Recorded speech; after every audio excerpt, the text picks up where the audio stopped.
कितना है मेरा बेटा ये 30 का ये दोनों किताबें हैं, ठीक है। 30 वाली भी है, 60 वाली भी है। देखो मेरा बेटा, किताब की अमाउंट डबल करने से या हाफ करने से परसेंट पे कोई फर्क नहीं पड़ता।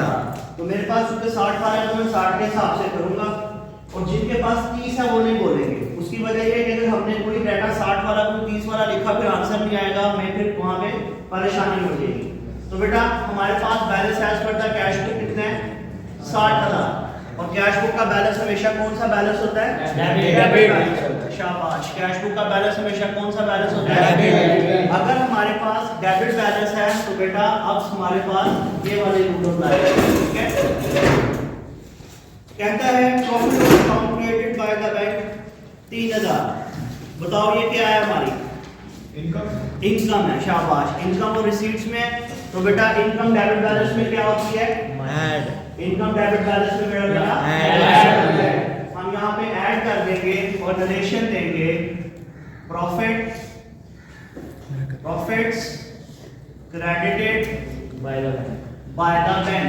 नरेशन वो देनी है कि जो समझ आ जाए एग्जामिनर को। नरेशन वो देनी है जो एग्जामिनर को समझ आ जाए कि आप बात क्या करना चाह रहे हो। तो बेटे 3000 यहाँ पे क्या हो जाएगा? ऐड हो जाएगा, और ये आ जाएगा 63,000, ठीक है। समझ आ रही है? उसके बाद नेक्स्ट में बेटे क्या कहते हैं? कहते हैं जी bank paid ₹10,000 as rent on behalf of the account holder. तो बताओ ये क्या होगा? एक्सपेंस। ये एक्सपेंस है, क्योंकि एक तो दो वर्ड आ गए, एक पेड आ गया, पेड से पता चल गया ये पेमेंट है, और रेंट वैसे हमारा एक्सपेंस होता है, ठीक है। तो बेटा एक्सपेंसेस डेबिट बैलेंस में क्या होते हैं? माइनस होते हैं। तो यहाँ से बेटा लेस कर देंगे, माइनस कर देंगे paid rent by the bank. कितना है मेरा बेटा? 10,000।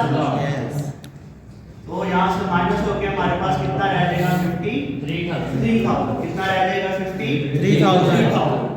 नेक्स्ट ट्रांजैक्शन में बेटे को हमें क्या कहता है? कहता है जी बैंक कलेक्टेड डिविडेंड। क्या होते हैं डिविडेंड? मुनाफा जात होते हैं। कंपनी के जो प्रॉफिट्स होते हैं जो शेयर होल्डर्स को बांट दिए जाते हैं उन्हें क्या कहते हैं? डिविडेंड। अच्छा डिविडेंड कहाँ से निकला? डिविडेंड निकला डिवाइड करने से। डिविडेंड कहाँ से निकला? डिवाइड करने से। कंपनी के प्रॉफिट का वो हिस्सा जो शेयर होल्डर में डिवाइड कर दिया जाता है उसे क्या कहते हैं? डिविडेंड, ठीक है। और उर्दू में इसको कहते हैं मकसूम, यानी तकसीम किया गया हिस्सा। मकसूम लिखा होगा उर्दू में कहीं पे, ठीक है।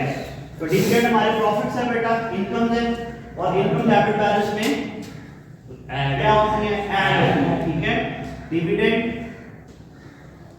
कलेक्टेड बाय द बैंक कितना है बेटा?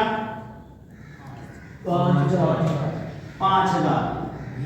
तो ये हमारे पास बेटे आ जाएगा 58,000 हो जाएगा। कोई प्रॉब्लम है यहाँ तक? उसके बाद बेटा कहता है cheques paid into the bank but not collected. कौन से होते हैं not collected? Uncleared, not cleared, not credited, not collected, ठीक है। और ये डेबिट बैलेंस में क्या होते हैं? लेस होते हैं बेटा। चेक्स नॉट, आवाज नहीं मेरा बेटा, कितने हैं बेटा नॉट क्लियर्ड? 8,000। यहाँ से माइनस होगा तो हमारे पास कितना आ जाएगा? 50,000। और उसके बाद लास्ट में क्या बेटा? लास्ट में कहता है जी checks issued but not presented to the bank for payment 6,000। unpresented है? unpresented डेबिट बैलेंस में ऐड होते हैं। तो यहाँ पे बेटे हम उनको ऐड कर देंगे checks not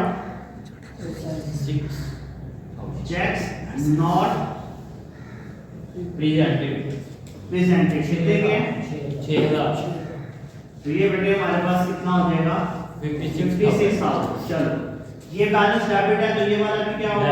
डेबिट। ठीक है। अगर ऊपर वाला बैलेंस डेबिट तो ये वाला बैलेंस भी डेबिट। कुछ क्वेश्चंस करेंगे जिसमें ये बैलेंस चेंज करेंगे, लेकिन आम हालात के अंदर अगर ऊपर वाला बैलेंस डेबिट तो नीचे वाला बैलेंस भी डेबिट ही होगा, ठीक है। आंसर लिखेंगे। आंसर कैसे लिखेंगे? ये balance as per the cash, balance as per the passbook. ये है बेटे 56,000 डेबिट, तो यहाँ पे हम लिखेंगे 56,000 क्रेडिट। समझ गए बात को?